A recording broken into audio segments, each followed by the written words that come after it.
Hello students, welcome to La Excellence IAS academy.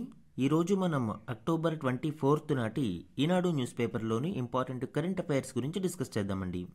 Before that మనము previous క్లాస్లోని question of the day గురించి చూద్దాము. ఈ క్రింది ప్రకటనలను పరిగణించండి.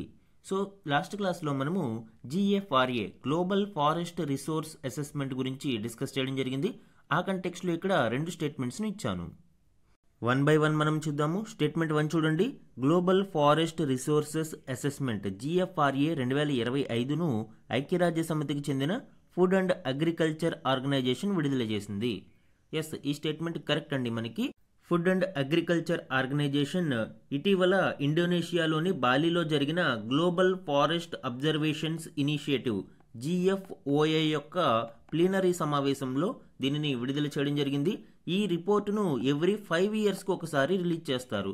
ఇది యాన్యువల్ రిపోర్ట్ కాదు అండి, ఎవ్రీ 5 ఇయర్స్కి ఒకసారి దీనిని రిలీజ్ చేస్తారు. ఈ గ్లోబల్ ఫారెస్ట్ అబ్జర్వేషన్స్ ఇనిషియేటివ్ అనేది group on earth observations GEO అనే కూటమి యొక్క ఈ ఇనిషియేటివ్, ఫ్లాగ్షిప్ ఇనిషియేటివ్గా ఈ GFOA అని చెప్పవచ్చు. ఈ గ్రూప్ వివిధ ప్రభుత్వాలు, అకాడమియా, ఆర్గనైజేషన్స్, అలానే సివిల్ సొసైటీతో పాటు ప్రైవేటు సెక్టార్ భాగస్వామ్యంతో ఇది ఒక పవర్ఫుల్ గ్రూప్గా మనం చూడవచ్చు. ఇండియా కూడా ఈ GEOలో మెంబర్ కంట్రీ. సో ఈ గ్రూప్ ఆన్ ఎర్త్ అబ్జర్వేషన్స్ యొక్క గ్రూపులోని ఫ్లాగ్షిప్ ఇనిషియేటివ్ అయిన గ్లోబల్ ఫారెస్ట్ అబ్జర్వేషన్స్ ఇనిషియేటివ్ ఈ GFOA యొక్క సమావేశంలో 5 సంవత్సరాలకు ఒకసారి రిలీజ్ చేసే ఈ గ్లోబల్ ఫారెస్ట్ రిసోర్సెస్ అసెస్మెంట్ని FAO సంస్థ రిలీజ్ చేసింది. కాబట్టి ఫస్ట్ స్టేట్మెంట్ కరెక్ట్ అవుతుంది. సెకండ్ వన్ చూడండి. ఇటీవలి నివేదికలో భారతదేశం మొత్తం అటవీ విస్తీర్ణం పరంగా ప్రపంచంలో 3వ స్థానానికి చేరుకుంది. ఈ స్టేట్మెంట్ రాంగ్ అండి మనకి. ఎందుకు అంటే భారతదేశం ఇప్పటి వరకు 10వ స్థానంలో ఉండేది ఓవరాల్ ఫారెస్ట్ ఏరియా విస్తీర్ణ పరంగా చూస్తే. రీసెంట్ రిపోర్ట్లోని ర్యాంకింగ్స్లో 9th ప్లేస్కి ఎగబాకింది. అంటే ఒక స్థానాన్ని మెరుగుపరుచుకుని ప్రస్తుతం 9వ స్థానంలో ఉంది. అయితే వార్షిక వృద్ధిలో మాత్రం భారతదేశం చైనా మరియు రష్యా తర్వాత 3వ స్థానంలో ఇండియా ఉంది. సో ఇక్కడ వార్షిక వృద్ధి అంటే సంవత్సరంలో ఎంత మేరకు అటవీ విస్తీర్ణం పెరిగింది అనేది చూసినప్పుడు మాత్రం భారతదేశం 3వ స్థానంలో ఉంది. ఓవరాల్గా ఫారెస్ట్ ఏరియాని మనం కన్సిడర్ చేసినప్పుడు మాత్రం 9వ స్థానంలో ఉంది. కాబట్టి సెకండ్ స్టేట్మెంట్ అనేది రాంగ్ అవుతుంది. సో ఆన్సర్ ఏమవుతుంది అండి? ఏ, 1 only is the correct answer ఇక్కడ. ఈ రిపోర్టు ప్రకారం ప్రపంచవ్యాప్తంగా ఓవరాల్ ఫారెస్ట్ ఎక్స్టెంట్ అనేది సుమారు 4.14 బిలియన్ హెక్టార్లుగా ఉంది. అండ్ ఇది మొత్తం ప్రపంచవ్యాప్తంగా 32% ఆఫ్ భూభాగాన్ని ఆక్యుపై చేస్తుంది. అలానే డిఫారెస్టేషన్ మరియు యాన్యువల్ గ్రోత్, వీటి గురించి మనము డెకేడల్ గ్రోత్ గురించి కూడా లాస్ట్ క్లాస్లో డిస్కస్ చేసాము. ఆ పాయింట్స్ చాలా ఇంపార్టెంట్ అండి. అదేవిధంగా కార్బన్ స్టాక్ గురించి కూడా మనం డిస్కస్ చేసాం. కార్బన్ స్టాక్ ఓవరాల్గా 714 గిగాటన్స్ ఉంది. ఇందులో కార్బన్ స్టాక్ వివిధ ఫార్మ్స్లో ఉంటుంది. దాని గురించి కూడా మనం డిస్కస్ చేసాం. లైక్ సాయిల్ కావచ్చు అండ్ డ్రైవుడ్, ఇలా వివిధ రూపాలలో కార్బన్ స్టాక్ యొక్క పర్సంటేజ్ గురించి మనం చూసాం. ఈరోజు ఈనాడు న్యూస్ పేపర్లోని important topics to be covered మనం చూస్తే ఫస్ట్ వన్, నూతన CJI నియామక ప్రక్రియ ప్రారంభం. ఈ ఆర్టికల్ మనకి BR గవాయ్ గారి పదవీ కాలం పూర్తి అవుతున్న నేపథ్యంలో నూతన CJI నియామక ప్రక్రియ ప్రారంభమైంది. దీనికి సంబంధించిన డీటెయిల్స్ మనకి పాలిటీలో ఇంపార్టెంట్. సెకండ్ వన్, భారత సైన్యంలోకి మరిన్ని అస్త్రాలు. ఈ ఆర్టికల్ ఇటీవల రక్షణ శాఖ మంత్రి ఆధ్వర్యంలోని DAC కౌన్సిల్ మరిన్ని అస్త్రాలను ఎక్వైరీ చేసుకోవడానికి పర్మిషన్ ఇవ్వడం జరిగింది. ఆపరేషన్ సింధూర్ తర్వాత మనము మరిన్ని అస్త్రాలను సిద్ధం చేసుకుంటడం చూస్తూ ఉన్నాం. ఇది మనకి డిఫెన్స్లో ఇంపార్టెంట్ అండి. థర్డ్ వన్, నౌకాదళ అమ్ముల పదులోకి మాహే. కొచిన్ డాక్యార్డ్ లిమిటెడ్ నిర్మిస్తున్న Mahe class anti submarine warfare shallow water క్రాఫ్ట్స్లోని మొదటిదైన INS మాహేను ఇండియన్ నేవీకి అప్పగించడం జరిగింది. ఆ కంటెక్స్ట్లో ఇది డిఫెన్స్లో ఇంపార్టెంట్ అండి. ఫోర్త్ వన్, ప్రవాస ప్రజ్ఞావంతులకు ఆహ్వానం. ఈ ఆర్టికల్ మనకి బ్రెయిన్ డ్రెయిన్కి సంబంధించి భారతదేశంలోని మేధావంతులు విదేశాలకి వలస వెళ్ళిపోవడము అండ్ ఈ బ్రెయిన్ డ్రెయిన్ని బ్రెయిన్ గెయిన్గా మార్చడానికి ప్రభుత్వం తీసుకుంటున్న చర్యల గురించి వివరించడం జరిగింది. ఇది మనకి గవర్నెన్స్లో ఇంపార్టెంట్. ఫిఫ్త్ వన్, ఏడాది చివరికల్లా రష్యా చమురుకు భారత్ రామ్. ఈ ఆర్టికల్ ఇటీవల డొనాల్డ్ ట్రంప్ భారతదేశం ఈ ఏడాది చివరికి రష్యా చమురును పూర్తిగా నిలిపివేస్తుంది అని ప్రకటించడం చూడవచ్చు. అయితే భారత్ దీనిని తిరిగి ఖండించింది. ఈ ఆర్టికల్ మనకి ఐఆర్లో ఇంపార్టెంట్ అండి. 6th వన్, బ్యాంకు ఖాతాకు నలుగురు నామినీలు. ఈ ఆర్టికల్ నవంబర్ 1, 2025 నుంచి రానున్న నూతన నిబంధనల ప్రకారం ఒక బ్యాంకు ఖాతాకు నలుగురు నామినీలను నియమించుకోవడానికి అవకాశం ఉంటుంది. దీనికి సంబంధించిన డీటెయిల్స్ మనకి ఎకానమీలో ఇంపార్టెంట్. ఇవే కాకుండా ఈరోజు Eenadu news పేపర్లోని other important current అఫైర్స్ని గురించి కూడా డిస్కస్ చేద్దామండి. ఈరోజు మన ఫస్ట్ ఆర్టికల్ చూడండి. నూతన సిజేఐ నియామక ప్రక్రియ ప్రారంభం, సీనియర్ జడ్జి జస్టిస్ సూర్యకాంత్కు అవకాశం. ఈ ఆర్టికల్ మనకి భారతదేశం యొక్క నెక్స్ట్ సిజేఐ యొక్క నియామక ప్రక్రియ గురించి వివరిస్తూ ఉంది. దీనిలోని ఇంపార్టెంట్ డీటెయిల్స్ చూద్దాం. ముఖ్యంగా న్యూ సిజేఐ యొక్క అపాయింట్మెంట్ ప్రాసెస్ ఏ విధంగా ఉంటుంది, and under article 124 clause 2 president సిజేఐని ఏ విధంగా అపాయింట్ చేస్తారు, అండ్ సెకండ్ జడ్జెస్ కేసు యొక్క ఇంపార్టెన్స్ ఏంటి అనేది ఈ ఆర్టికల్లో చూద్దాం. భారత నూతన ప్రధాన న్యాయమూర్తి నియామక ప్రక్రియను కేంద్ర ప్రభుత్వం గురువారం ప్రారంభించింది. ప్రస్తుత సిజేఐ జస్టిస్ బిఆర్ గవాయ్ పదవీకాలం నవంబర్ 23న ముగియనుంది. ఈ నేపథ్యంలో తదుపరి సిజేఐ పేరును సూచించాలి అంటూ జస్టిస్ గవాయ్కు ప్రభుత్వం లేఖ రాసినట్లు విశ్వసనీయ వర్గాలు తెలిపాయి. యాక్చువల్గా అపాయింట్మెంట్ ప్రాసెస్ ఏంటి, నెక్స్ట్ సిజేఐని అవుట్ గోయింగ్ సిజేఐ ఎవరైతే వెళ్ళిపోతూ ఉన్నారో ఆ సిజేఐ రికమెండ్ చేయాల్సి ఉంటుంది. ఎవరిని రికమెండ్ చేస్తారు, సీనియర్ మోస్ట్ జడ్జ్ ఎవరైతే ఉన్నారో వారిని రికమెండ్ చేయాలి. సో అందుకే ఇక్కడ ప్రభుత్వం బిఆర్ గవాయ్ గారికి లేఖ రాసింది. ఏమని, నెక్స్ట్ సిజేఐ ఎవరు అనేది మీరు రికమెండ్ చేయండి అని. అప్పుడు ఈ అవుట్ గోయింగ్ సిజేఐ ఎవరిని రికమెండ్ చేస్తారు, సీనియర్ మోస్ట్ జడ్జ్ ఎవరైతే ఉన్నారో ఆ సీనియర్ మోస్ట్ జడ్జిని రికమెండ్ చేస్తూ యూనియన్ లా మినిస్టర్కి బిఆర్ గవాయ్ గారు లేఖ రాయాల్సి ఉంటుంది. అండ్ అవుట్ గోయింగ్ సిజేఐ ఇచ్చిన రికమెండేషన్ని యూనియన్ లా మినిస్టర్ పిఎంఓకి పంపిస్తారు. అక్కడ ప్రధానమంత్రి దానిని ఒకసారి వెరిఫై చేసి రాష్ట్రపతికి పంపించడం జరుగుతుంది. Under article 124 clause 2 president of India నూతన సిజేఐని అపాయింట్ చేయడం జరుగుతుంది. సో ఇక్కడ కీలకంగా మనం చూడాల్సింది ఏంటి అంటే, సీనియారిటీ రూల్ అనేది సెకండ్ జడ్జెస్ కేస్ 1993 ప్రకారం కన్సిడర్ చేస్తూ ఉన్నారు.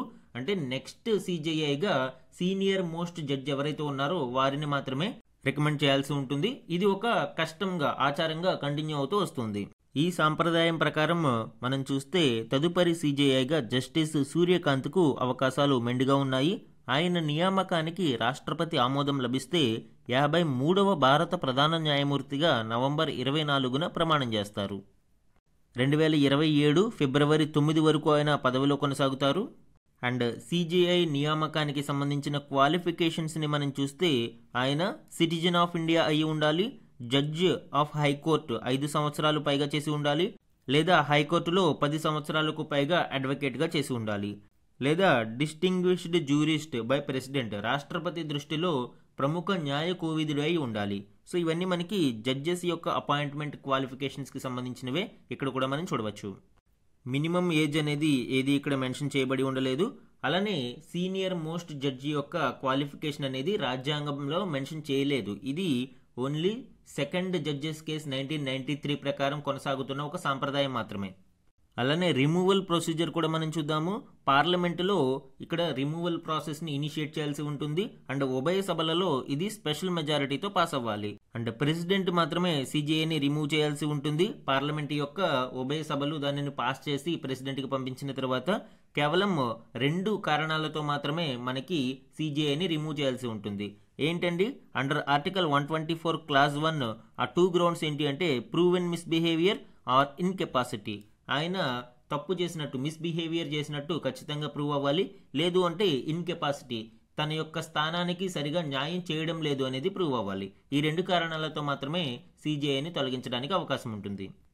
మన నెక్స్ట్ ఆర్టికల్ చూడండి. భారత సైన్యంలోకి మరిన్ని అస్త్రాలు, 79,000 కోట్ల విలువైన ఆయుధాల కొనుగోళ్లకు డిఏసి ఆమోదం. ఈ ఆర్టికల్ మనకి ఇండియా ఆపరేషన్ సింధూర్ తర్వాత మోర్ వెపన్స్ని ఎక్వైర్ చేసుకుంటూ ఉంది. ఇందులో భాగంగా డిఏసి మరొక పెద్ద డీల్కు, వెపన్స్ పర్చేజ్ డీల్కు ఆమోదం తెలిపింది. దీనికి సంబంధించిన ఇంపార్టెంట్ డీటెయిల్స్ చూద్దాము.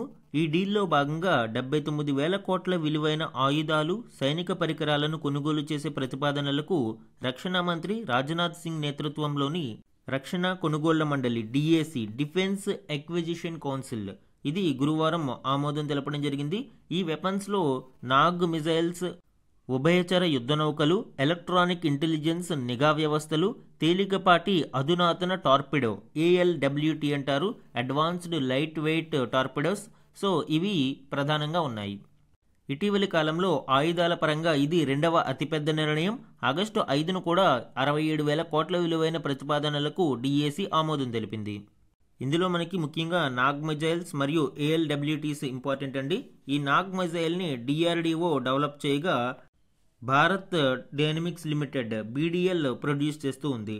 ఇది యాంటీ ట్యాంక్ గైడెడ్ మిజైల్గా చెప్తారు అండి, ATGM anti tank guided missile. And దీనినే ఫైర్ అండ్ ఫర్గెట్ మిజైల్ అని కూడా పిలుస్తారు. అంటే వన్స్ లాంచ్ చేసిన తర్వాత ఇది దాని లక్ష్యాన్ని అదే ఛేదిస్తుంది. దీని గురించి మనం మర్చిపోవచ్చు. దీని యొక్క రేంజ్ అరౌండ్ 500 మీటర్స్ నుంచి 4 కిలోమీటర్స్ రేంజ్ వరకు వివిధ వెర్షన్స్ ఉంటాయి. ఈ నాగ్ మిజైల్లోనే హెలీనా వెర్షన్ కూడా important. Helicopter launched Nag missile సిస్టమ్గా దీనిని చెప్తారు. దీనిని రుద్ర మరియు లైట్ కాంబాట్ ఎయిర్ క్రాఫ్ట్స్ కోసం డిజైన్ చేయడం జరిగింది. ఇది నాగ్ మిజైల్స్కి సంబంధించి. అలానే అడ్వాన్స్డ్ లైట్ వెయిట్ టార్పిడో గురించి కూడా చూద్దాము. షైనా అనే పేరుతో దీనిని పిలుస్తాము. దీని యొక్క ఇంపార్టెన్స్ ఏంటి? Indigenous development. దీనిని DRDO మరియు NSTL naval science and technological laboratory కలిసి అభివృద్ధి చేయడం జరిగింది. ఇది డ్యూయల్ స్పీడ్ కేపబిలిటీని కలిగి ఉంటుంది. 25 కిలోమీటర్ స్పీడ్తో 25 knots, అలానే 12 కిలోమీటర్ స్పీడ్తో 50 knots వరకు ఇది ప్రయాణిస్తుంది. అనదర్ అడ్వాంటేజ్ ఏంటి? Multi platform launch. దీనిని షిప్స్ నుంచి కానీ హెలికాప్టర్స్ నుంచి కానీ fixed wing aircrafts like P-8I Neptune లాంటి ఎయిర్ క్రాఫ్ట్స్ ద్వారా కూడా దీనిని ప్రయోగించవచ్చు. అలానే పవర్ సోర్స్ చూస్తే sea water powered battery and no pre launch charging. ముందస్తుగా దీనిని లాంచ్ చేసే ముందు ఛార్జింగ్ అవసరం లేదు. సీ వాటర్ పవర్డ్ బ్యాటరీతో ఇది ఆపరేట్ అవుతుంది. టార్గెట్ క్యాపబిలిటీస్ చూస్తే ఇది conventional, nuclear and mid jet submarines, ఇలా అన్ని సబ్మెరైన్స్ మరియు కన్వెన్షనల్, న్యూక్లియర్ సబ్మెరైన్స్ను కూడా టార్గెట్ చేయగలదు. ఈ ALWT అనేది స్మార్ట్ ఇంటిగ్రేషన్, అంటే super sonic missile assisted released of torpedo system యొక్క ఇంటిగ్రేటెడ్ టార్పిడోగా దీనిని అభివృద్ధి చేయడం జరిగింది. ఇది లాంగ్ రేంజ్ డెలివరీ క్యాపబిలిటీని కలిగి ఉంటుంది. ఈ ఇమేజెస్లో కొన్ని స్పెల్లింగ్ మిస్టేక్స్ ఉంటాయండి. AI జనరేటెడ్ కాబట్టి కొన్ని స్పెల్లింగ్ మిస్టేక్స్ ఉంటాయి, అవి అవాయిడ్ చేయండి. మన నెక్స్ట్ ఆర్టికల్ చూడండి. నౌకాదళ అమ్ముల పొదిలోకి మాహే. ఈ ఆర్టికల్ మనకి Mahe anti submarine warfare shallow water క్రాఫ్ట్కి సంబంధించి అండ్ ఇటీవల ఈ యుద్ధ నౌకను తయారు చేసిన కొచిన్ షిప్ యార్డ్ లిమిటెడ్ దీనిని భారత నౌకాదళానికి అందించడం జరిగింది. ఆ కంటెక్స్ట్లో ఈ మాహే క్లాస్ యాంటీ సబ్మెరైన్ యుద్ధ నౌకల గురించి, వీటి యొక్క కీ స్పెసిఫికేషన్స్ అండ్ వీటిలో ఉండే ఎక్విప్మెంట్ అండ్ క్యాపబిలిటీస్తో పాటు స్ట్రాటజిక్ ఇంపార్టెన్స్ ఏంటి అనేది కూడా ఇక్కడ చూద్దాం. యాంటీ సబ్మెరైన్ యుద్ధ నౌక మాహేను భారత నౌకాదళానికి గురువారం కొచిన్ షిప్ యార్డ్ లిమిటెడ్ అందజేసింది. దేశీయంగా ఈ కొచిన్ షిప్ యార్డ్ లిమిటెడ్ నిర్మిస్తున్న 8 anti submarine warfare shallow water క్రాఫ్ట్స్లో ఇది మొదటిది. ఈ మాహే క్లాస్ యుద్ధ నౌకలకి సంబంధించిన కీ స్పెసిఫికేషన్స్ని మనం చూస్తే dimensions 78 meters long and 2.7 meters draught. Draught అంటే షిప్ యొక్క డెప్త్ని డ్రాట్ అంటారు. 78 మీటర్ల పొడవు మరియు 2.7 మీటర్ల డ్రాట్ని ఇది కలిగి ఉంది. అండ్ విడ్త్ వచ్చి సుమారు 11.36 మీటర్స్ విడ్త్ని ఇది కలిగి ఉంటుంది. అండ్ ప్రొపల్షన్ వచ్చి diesel water jet propulsion. And ఈ డీజిల్ వాటర్ జెట్ ప్రొపల్షన్ కలిగిన లార్జెస్ట్ ఇండియన్ షిప్గా దీనిని మనం చెప్పవచ్చు. దీని యొక్క మ్యాక్సిమం స్పీడ్ 25 knots అండ్ దీని యొక్క రేంజ్ 1800 నాటికల్ మైల్స్. దీని యొక్క ప్రైమరీ రోల్ ఏంటి అండి? Anti submarine warfare in coastal area. సముద్ర తీర ప్రాంతాలలో యాంటీ సబ్మెరైన్ ఆపరేషన్స్ కోసం దీనిని ఉపయోగిస్తారు. దీనికి సంబంధించిన అదర్ టాస్క్స్ కూడా మనం ఇక్కడ చూడవచ్చు. లో ఇంటెన్సిటీ మ్యారిటైమ్ ఆపరేషన్స్లోను, మైన్ లేయింగ్ ఆపరేషన్స్లోను కూడా వీటిని ఉపయోగిస్తారు. అండ్ దీని యొక్క ఆర్మమెంట్ అంటే వెపన్స్ లాంటివి మనం చూస్తే indigenous sonars, anti submarine weapons, light weight torpedoes, అలానే 12.7 mm రిమోట్ కంట్రోల్డ్ గన్స్ కూడా ఇక్కడ మనము ఈ యుద్ధ నౌకలలో చూడవచ్చు. ఈ యుద్ధ నౌకలను కొచ్చిన్ షిప్ యార్డ్ లిమిటెడ్ నిర్మిస్తుంది. అరౌండ్ 80% ఇక్కడ ఇండిజినస్ కంటెంట్ అనేది మనం చూడవచ్చు. ఈ Cochin shipyard limited around 8 anti submarine warfare shallow water క్రాఫ్ట్స్ని డెవలప్ చేస్తుంది. ఇందులో మొదటి యుద్ధ నౌక మాహే. దీనిని ఇప్పుడు ఇండియన్ నేవీకి అందించడం జరిగింది. ఈ 8 యుద్ధ నౌకలలో మొత్తంగా 5 వాటికి పేర్లు పెట్టడం జరిగింది.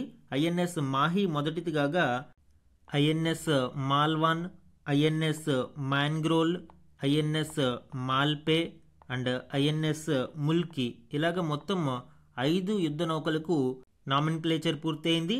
ఇండియాలోని స్ట్రాటజికల్లీ లొకేటెడ్ పోర్ట్స్ నేమ్ మీద వీటికి పేర్లు పెట్టారు. ఈ మాహీ క్లాస్ యాంటీ సబ్మరైన్ యుద్ధ నౌకలు కాకుండా ఆర్నాలా క్లాస్ యాంటీ సబ్మరైన్ యుద్ధ నౌకలను కూడా డెవలప్ చేస్తూ ఉన్నారు. ఈ ఆర్నాలా క్లాస్ యాంటీ సబ్మరైన్ యుద్ధ నౌకలను Garden Reach Shipbuilders and Engineers సంస్థ, కోల్కతా బేస్డ్ షిప్ యార్డ్ అండి. ఇది ఆర్నాలా క్లాస్ వాటిని నిర్మిస్తుంటే Cochin shipyard limited Mahe class యుద్ధ నౌకలను నిర్మిస్తుంది. మన నెక్స్ట్ ఆర్టికల్ చూడండి. ప్రవాస ప్రజ్ఞావంతులకు ఆహ్వానం. ఈ ఆర్టికల్ మనకి బ్రెయిన్ డ్రెయిన్ ఇన్ ఇండియా అంటే మేధో వలస అని అంటాము. మేధో వలస అంటే ఏంటి? ఎవరైతే నిపుణులు నిష్ణాతులు ఉన్నారో ఇలాంటి ప్రజ్ఞావంతులైన వృత్తి నిపుణులు భారతదేశాన్ని వదిలిపెట్టి విదేశాలలో స్థిరపడుతున్నారు. దీనివలన మన దేశానికి కలుగుతున్న డిసడ్వాంటేజెస్ ఏంటి అండ్ ఈ బ్రెయిన్ డ్రైన్కి సంబంధించిన కీ స్టాటిస్టిక్స్ అండ్ ఈ బ్రెయిన్ డ్రైన్ని తిరిగి బ్రెయిన్ గెయిన్గా మార్చడానికి ప్రభుత్వం తీసుకుంటున్న చర్యలు అండ్ వే ఫార్వర్డ్కి సంబంధించి కూడా ఇక్కడ చూద్దాం. ప్రస్తుతం మనం చూస్తే శాస్త్ర సాంకేతిక రంగాలలో నిపుణ మానవ వనరులను విదేశాలకు సరఫరా చేసే దేశంగా భారతదేశం మిగిలిపోతుంది. ఇది బ్రెయిన్ డ్రెయిన్కి దారితీస్తూ భారత ఆర్థిక వ్యవస్థకు హాని కలిగిస్తుంది. ప్రవాస భారతీయుల వలన 2024-25లో మన దేశంలోకి సుమారు $13,546 కోట్ల ప్రవహించాయి. అయితే ఇది సంతోషించే విషయం కాదు. ఎందుకు అంటే ఇలాంటి ప్రజ్ఞావంతులైన వృత్తి నిపుణులు విదేశాలకి వెళ్ళిపోయి అక్కడే స్థిరపడుతూ ఉండడం వలన వివిధ రూపాలలో ఇండియా కోల్పోతున్న సంపద విలువ ఏడాదికి $16,000 కోట్ల వరకు ఉంటుంది అనేది ఒక అంచనా.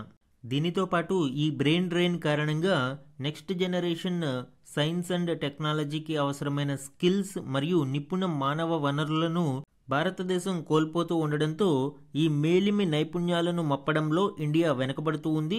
ముఖ్యంగా రక్షణ, ఎలక్ట్రానిక్స్, వైద్య ఉపకరణాలు, పునరుత్పాదక ఇంధన వనరులు తదితర రంగాలలో కీలక పరిజ్ఞానాల కోసం మనము విదేశాల మీద ఆధారపడాల్సి వస్తుంది. ఈ బ్రెయిన్ డ్రెయిన్ కారణంగా మనము కోల్పోయిన నిపుణ ప్రజ్ఞావంతులైన భారతీయులను తిరిగి భారతదేశానికి రప్పించగలిగి వారికి సరైన అవకాశాలను అందించి ప్రోత్సహించగలిగితే భారతదేశం ఈ దుస్థితి నుండి బయటపడడానికి అవకాశం ఉంటుంది. దీనికోసమే కేంద్ర ప్రభుత్వం ఇప్పుడు ఒక పథకాన్ని తీసుకుని రావాలని ప్రయత్నిస్తూ ఉంది. ప్రవాస భారతీయ నిపుణులు ఎవరైతే ఉన్నారో వీరు స్వదేశానికి తిరిగి వచ్చి ఇక్కడి ఉన్నత విద్యా సంస్థలతో చేతులు కలిపితే R&Dలో మన ప్రమాణాలు ఖచ్చితంగా మెరుగుపడతాయి. అంతర్జాతీయ పరిశోధనా సంస్థలతో అనుబంధం కలిగిన అనుభవ సంపన్నుల రాకతో స్థానిక విద్యార్థులు, యువ శాస్త్రవేత్తల ఆలోచన దృక్పథాలు విశాలము, నిశితము అవుతాయి. దీనివలన మన రీసెర్చ్ అండ్ డెవలప్మెంట్ మరింత మెరుగుపడడమే కాకుండా మన విద్యార్థులు వారితో ఇంటరాక్షన్ అవ్వడం వలన వారి జిజ్ఞాస పెరిగి మరిన్ని అవకాశాలను వారు క్రియేట్ చేయడానికి ఆస్కారం ఉంటుంది. ప్రవాస విజ్ఞావంతులైన భారతీయులను తిరిగి భారతదేశానికి రప్పించడానికి 2017లోనే ప్రభుత్వం వజ్రా పేరిట ఒక పథకాన్ని తీసుకువచ్చింది. ఈ వజ్రా అనేది visiting advanced joint research faculty team. ఈ ప్రోగ్రాం ఆధారంగా NRIs మరియు ఓవర్సీస్ సిటిజన్స్తో పాటు విదేశాలలోని నిష్ణాతులైన ఫ్యాకల్టీలను భారతదేశానికి రప్పించి వారి చేత కొంతకాలం బోధించడానికి ఈ స్కీమ్ని తీసుకురావడం జరిగింది. అయితే ఇది అంత సక్సెస్ అవ్వలేదు. దీని కింద గడిచిన 8 ఏళ్లలో కేవలం 104 మందే మన దేశం మీదకి అడుగుపెట్టారు. అలానే వైభవ్ ఫెలోషిప్ అంటే వైశ్విక్ భారతీయ వైజ్ఞానిక్ ఫెలోషిప్. దీని ద్వారా ఇండియన్ డయాస్పొరాకి చెందిన సైంటిస్ట్స్ ఉన్నారో వారు ఇండియన్ హయ్యర్ ఎడ్యుకేషనల్ ఇన్స్టిట్యూట్స్తో కొలాబరేట్ అయ్యి వీటిలో రీసెర్చ్ అండ్ డెవలప్మెంట్ ఎకోసిస్టమ్ని డెవలప్ చేయాలి. దీనికి తగిన ప్రోత్సాహకాలని అందిస్తారు. అలానే ఎవ్రీ ఇయర్ 2 months దీనికోసం భారతదేశంలో స్పెండ్ చేయాల్సి ఉంటుంది. 3 years పాటు ఈ పథకం అనేది వర్తిస్తుంది. అయితే ఈ ఫెలోషిప్ కూడా అంతగా సక్సెస్ అవ్వలేదు. ఈ పథకాలు ఫెలోషిప్స్ ఉన్నా కూడా విదేశాల నుంచి వెనక్కి వచ్చే వారికి తగినట్లు అవకాశాలలో స్థిరత్వం, వృత్తిపరమైన భద్రత కొరవడ్డాయని నీతి ఆయోగ్ ఇటీవల నివేదించింది. అందుకే వారు భారతదేశానికి తిరిగి రావడానికి అంతగా సుముఖత వ్యక్తం చేయడం లేదు. ఇలాంటి లోపాలను సరిదిద్దుకుని కేంద్ర ప్రభుత్వం నూతన పథకాన్ని తీసుకురావాల్సి ఉంది. ముఖ్యంగా తమ విజ్ఞాన కౌశలాన్ని మాతృభూమి కోసం వినియోగించడానికి సిద్ధపడి వచ్చే వారికి తగిన జీతభత్యాలు మరియు ప్రపంచ స్థాయి పరిశోధనా సదుపాయాలను సమకూర్చాలి. ప్రపంచవ్యాప్తంగా ఇండియన్ ప్రొఫెషనల్స్కి చాలా డిమాండ్ ఉంటుంది అండి. అండ్ భారతీయులు అనేక దేశాలలో విశేష గుర్తింపు పొందుతున్నారు. అమెరికాలో 2018 తర్వాత 358 స్టార్టప్లు యూనికార్న్లుగా ఎదిగితే వాటిలో 72 సంస్థల వెనుక భారతీయ వలసదారులే ఉన్నారు. $19,500 కోట్ల విలువైన ఈ కంపెనీలు 55,000 మందికి ఉద్యోగాలను కల్పిస్తున్నాయి. సో ఎంత కృషి అనేది వారు చేస్తున్నారు అనేది ఇక్కడ చూడవచ్చు. అండ్ అలాంటి కృషినే భారతదేశంలో తగిన సౌకర్యాలను కల్పిస్తే వారు ఇక్కడ కూడా సమకూర్చి మన దేశ అభివృద్ధికి దోహదపడతారు. అదేవిధంగా గూగుల్, మైక్రోసాఫ్ట్ నుంచి షనెల్ వరకు పలు ఎంఎన్సీస్ బహుళజాతి సంస్థలు భారతీయుల సారథ్యంలోనే నడుస్తున్నాయి. మనకి తెలుసు సత్యానాదల్లా, సుందర్ పిచాయ్ ఇలాంటి చాలామంది బహుళజాతి సంస్థలకు సీఈఓలుగా ఉన్నారు. సింపుల్గా మనము ఓఈసీడీ కంట్రీస్లోనే భారతదేశంకి సంబంధించిన బ్రెయిన్ డ్రైన్ ఎంత మేరకు ఉంది అనేది చూస్తే ఇక్కడ స్థిరపడిన మన వృత్తి నిపుణుల సంఖ్య 30 లక్షలకు పైగానే ఉంది. అంటే ఎంత విలువైన మానవ వనరులను మనం కోల్పోతున్నాము అనేది ఈ గణాంకాలు తెలియజేస్తున్నాయి. కాబట్టి వీలైనంత త్వరగా ఈ బ్రెయిన్ డ్రైన్ని మనము బ్రెయిన్ గెయిన్గా మార్చుకోగలగాలి. అండ్ దానికోసం ప్రభుత్వాలు తగిన ప్రేరణ మరియు వసతులు, అవకాశాలను అందించాలి. అప్పుడు మాత్రమే మనము 2047 నాటికి వికసిత భారత లక్ష్యాలను చేరుకోవడానికి అవకాశం ఉంటుంది. మన నెక్స్ట్ ఆర్టికల్ చూడండి. ఏడాది చివరికల్లా రష్యా చమురుకు భారత్ రామ్, చైనా పైన అలాంటి ఒత్తిడే తెస్తాం, అమెరికా అధ్యక్షుడు ట్రంప్ వెల్లడి. ఈ article Indo Russia oil trade మీద అమెరికా అధ్యక్షుడు డొనాల్డ్ ట్రంప్ యొక్క కామెంట్స్ను అండ్ భారతదేశం యొక్క స్పందనను మనం ఇక్కడ చూడవచ్చు. దానితో పాటు రష్యా చైనా ఆయిల్ ట్రేడ్కి సంబంధించి అండ్ ఆపరేషన్ సింధూర్ సమయంలో ఇండో పాక్ వారికి సంబంధించి ట్రంప్ యొక్క క్లెయిమ్స్ కూడా చూడవచ్చు. యాక్చువల్గా ఇవన్నీ కూడా మనము లాస్ట్ క్లాసెస్లో డిస్కస్ చేశాము. కానీ ట్రంప్ పదే దీనిని తిరిగి ప్రస్తావిస్తూ ఉండడం అండ్ భారతదేశం ఖండిస్తూ ఉండడం మనం చూడవచ్చు. రష్యా నుంచి ముడి చమురు కొనుగోలును ఆపేందుకు భారత్ అంగీకరించింది అని, ఈ ఏడాది చివరికల్లా మొత్తం కొనుగోళ్లను ఆ దేశం నిలిపివేయనుంది అని అమెరికా అధ్యక్షుడు డొనాల్డ్ ట్రంప్ పేర్కొన్నారు. అలానే ఈ ప్రక్రియకు కొంత సమయం పడుతుంది అని, రష్యా చమురు కొనుగోలును ఆపేలా చైనా పైన కూడా ఒత్తిడి తెస్తాము అని ఆయన స్పష్టం చేశారు. భారత్ మరియు చైనా ఈ రెండు దేశాలే రష్యా చమురుకు అతిపెద్ద కొనుగోలుదారులని పేర్కొన్నారు. మీడియాతో ప్రస్తావిస్తూ డొనాల్డ్ ట్రంప్, మీకు తెలుసా, రష్యా నుంచి చమురు కొనుగోలును ఆపేస్తామని భారత్ చెప్పింది. అయితే వెంటనే ఆపడం కష్టం, అదొక ప్రక్రియ. ఈ ఏడాది చివరి నాటికి ఆ ప్రక్రియ పూర్తవుతుంది. దాదాపుగా మొత్తం కొనుగోళ్లను భారత్ ఆపేస్తుంది. భారతీయులు గొప్పవారు, ప్రధానితో మంగళవారం మాట్లాడా అని ట్రంప్ పేర్కొన్నారు. అయితే డొనాల్డ్ ట్రంప్ యొక్క ఈ వ్యాఖ్యలను భారతదేశం మళ్లీ ఖండించింది. భారత విదేశాంగ శాఖ మంత్రిత్వ శాఖ అధికార ప్రతినిధి మాట్లాడుతూ, చమురు విషయంలో ప్రధాని మోదీ, అమెరికా అధ్యక్షుడు ట్రంప్ల మధ్య ఫోన్ సంభాషణ జరగలేదు అని తెలిపారు. మా ఇంధన విధానం స్పష్టంగా ఉంది. భారత వినియోగదారుల ప్రయోజనాలే మాకు ముఖ్యం. సరసమైన ధరలకు స్థిరమైన సరఫరా మాకు అవసరమని పేర్కొన్నారు. ఇక్కడ క్లియర్గా రెండు విషయాలు స్పష్టం చేయడం జరిగింది. ఒకటి సరసమైన ధరలకు, రెండు స్థిరమైన సరఫరాదారు. ఎక్కడైతే మాకు చమురు రేటు తక్కువకు లభిస్తుందో, స్థిరంగా లభిస్తుందో దానిని మేము ప్రిఫర్ చేస్తాము అని భారత్ స్పష్టం చేయడం చూడవచ్చు. అండ్ అగైన్ భారత్ పాక్ యుద్ధాన్ని వాణిజ్య హెచ్చరికల ద్వారా తానే ఆపానని ట్రంప్ మరోసారి తెలిపారు. ట్రంప్ ఇలా క్లెయిమ్ చేసుకోవడం ప్రతిసారి కామన్గా జరుగుతూ ఉంది. ట్రంప్ ఏం చెప్తాడు, ప్రతిసారి రష్యాతో ఆయిల్ని భారతదేశం ఆపేస్తుందని చెప్తాడు, భారత్ పాక్ యుద్ధాన్ని తానే ఆపానని చెప్తాడు, నోబెల్ ప్రైజ్ కావాలి అని చెప్తాడు. సో ఇలాంటి కామెంట్స్ అన్నీ కూడా వింటూనే ఉన్నాం మనం. మన నెక్స్ట్ ఆర్టికల్ చూడండి. బ్యాంకు ఖాతాకు 4 నామినీలు. బ్యాంకు ఖాతాలు, లాకర్లు ఉన్న వారికి ఇప్పటిదాకా ఒకరినే నామినీగా పేర్కొనే అవకాశం ఉండేది. అయితే నవంబర్ 1, 2025 నుంచి రానున్న కొత్త నిబంధనల ప్రకారం ఒక ఖాతాకు 4 నామినీలను నియమించే వీలు ఉంది. దీనికి సంబంధించిన డీటెయిల్స్ ఇప్పుడు చూద్దాము. భారతదేశంలో అన్క్లెయిమ్డ్ అమౌంట్ చాలా పెరిగిపోతూ ఉంది. సుమారుగా 67,000 కోట్లకు పైగా డబ్బు ఎవరు వెనక్కి తీసుకోకుండా అలా ఉండిపోయింది. ఖాతాదారుడు మరణించిన తర్వాత ఉన్న ఒక్క నామినీ అందుబాటులో లేకపోవడం లేదా క్లెయిమ్ చేసుకోకపోవడం వల్ల ఇలా జరుగుతూ ఉంది. దీంతో కుటుంబ సభ్యులు ఈ డబ్బును వెనక్కి తీసుకోవడానికి పలు ఇబ్బందులు ఎదుర్కొంటూ ఉన్నారు. వీటిని పరిష్కరించేందుకే కేంద్ర ప్రభుత్వం కొత్త నిబంధనలను తీసుకువచ్చింది. ఈ నిబంధనలు పొదుపు ఖాతా, ఫిక్స్డ్ రికరింగ్ డిపాజిట్ ఖాతాలతో పాటు లాకర్లకి కూడా వర్తిస్తాయి. ఈ నిబంధనల ప్రకారం ఒకేసారి 4 నామినీలను పేర్కొనవచ్చు అండ్ ఎవరికి ఎంత వాటా వెళ్ళాలి అనేది కూడా మీరే నిర్ణయించుకోవచ్చు. అంటే ఫర్ ఎగ్జాంపుల్ వైఫ్కి 50% అండ్ ఫస్ట్ చైల్డ్కి 25%, సెకండ్ చైల్డ్కి 25%. సో ఇలాగా మనము ఎంతమంది నామినీలు ఉంటే అంతమందికి ఎంత పర్సంటేజ్ అనేది కూడా ఇక్కడ ఫిక్స్ చేయవచ్చు. అలానే ఒకరి తర్వాత మరొకరు అనే ఆప్షన్ కూడా ఇక్కడ ఇవ్వచ్చు. అంటే 4 నామినీలకు వరుస క్రమంలో ఏర్పాటు చేయవచ్చు.